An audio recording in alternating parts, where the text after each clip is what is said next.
Shalom, saudaraku yang kekasih di dalam Tuhan. Bertemu kembali kita di renungan buka Sabat. Kita telah berada di jam-jam pembukaan Sabat.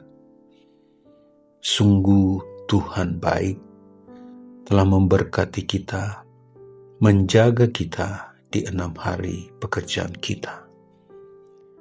Tuhan mengundang kita memasuki hadirat Sabatnya yang kudus dan menikmati sukacita.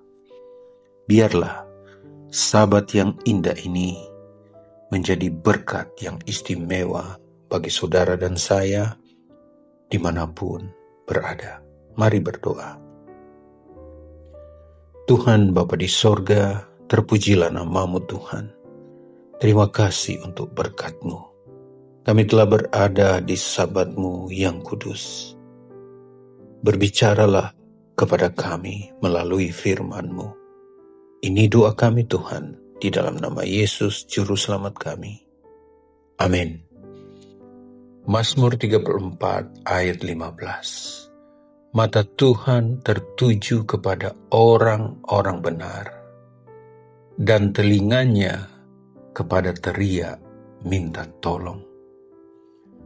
Latar belakang Mazmur 34, sesuatu yang sungguh menyedihkan, sesuatu yang paling absurd, menegangkan dalam hidup Daud.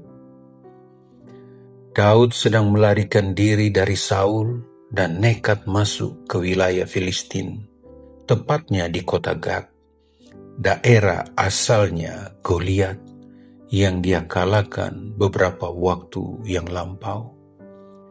Ketika identitasnya terbongkar, Daud sangat ketakutan.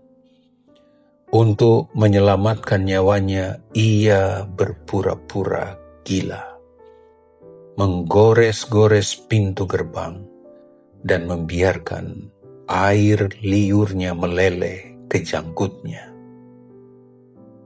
Kehinaan di mata manusia, Raja Akis. Daud terlihat menjijikkan dan gila. Namun Mazmur 34 mengungkapkan bahwa saat Daud terlihat paling rendah dan kehilangan martabat di depan musuh, komunikasinya dengan Tuhan justru tetap terjaga. Inilah keagungan ketika musuh memandang dengan jijik. Di saat seperti ini, satu-satunya cara adalah menyerahkan segenap hidup kepada Tuhan. Meskipun Daud menggunakan akalnya berpura-pura gila, Mazmur ini menegaskan bahwa keselamatannya bukan karena kehebatan aktingnya, melainkan karena intervensi dari Tuhan. Itulah sebabnya Raja Daud berkata, mata Tuhan tertuju kepada orang-orang benar, dan telinganya kepada teriak minta tolong. Tuhan tidak meninggalkan anak-anaknya sekalipun dalam lembah bayang-bayang maut. Seperti seorang ibu yang tidak sedetik pun melepaskan pandangannya dari anaknya yang baru mulai belajar berjalan di tepi jurang. Itu adalah gambaran, bahkan lebih lagi, seperti mata Tuhan. Tuhan tidak hanya melihat Anda, kita semua, dari jauh secara umum, namun Dia memperhatikan kita secara detil, pergumulan saudara dan saya. Kita tidak pernah sendirian dalam ketakutan, dalam mara bahaya, dalam gua kegelapan. Telinga Tuhan tetap peka terhadap teriakan saudara dan saya minta tolong. Ini menyiratkan kondisi yang mendesak, keadaan emergensi dari anak-anak Tuhan. Tuhan tidak menuntut doa yang indah dari saudara dan saya ketika emergensi. Tidak menuntut doa yang puitis, kata-kata yang tersusun rapi saat dalam tekanan. Begitu juga dengan Daud. Daud tidak sempat menyusun liturgi saat air liurnya menetes di hadapan musuh. Tuhan mendengar detak jantung yang cepat, nafas yang sesak, dan tangisan yang tak terucap. Dalam kondisi ini, atau dalam konteks ini, orang benar bukan berarti orang yang tanpa dosa atau sempurna. Oleh karena Daud sedang berbohong, sedang bersandiwara.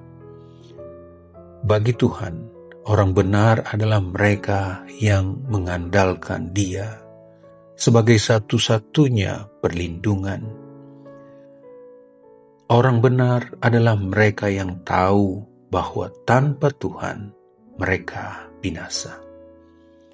Saat ini, ketika kita melewati kesulitan, ketika kita sedang berjuang sendiri, bahkan kita mungkin melakukan hal-hal yang nekat untuk dapat bertahan hidup, ingatlah, Tuhan tidak memalingkan wajahnya. Meskipun situasi terlihat kacau, matanya tetap tertuju kepada kita. Tuhan itu aktif. Dia tidak hanya melihat sebagai penonton, tapi tangannya segera bertindak. Jika hari ini Anda sedang menghadapi situasi yang membuat Anda harus berjalan sendiri tanpa pertolongan, satu-satunya pertolongan datang dari atas. Mari kita meminta pertolongan Tuhan, pengampunannya, dan kasih-Nya yang siap menyelamatkan kita semua. Kita berdoa. Terima kasih ya Tuhan untuk kasih-Mu. Terima kasih untuk penyelamatan-Mu yang agung bagi kami orang berdosa. Terima kasih untuk sabat-Mu yang memberikan kami kekudusan. Terima kasih Tuhan, kami boleh menikmati sabat-Mu. Berkati kami Tuhan. Ini doa kami di dalam nama Yesus Juru Selamat kami. Amin. Selamat Sabat, Tuhan Yesus memberkati.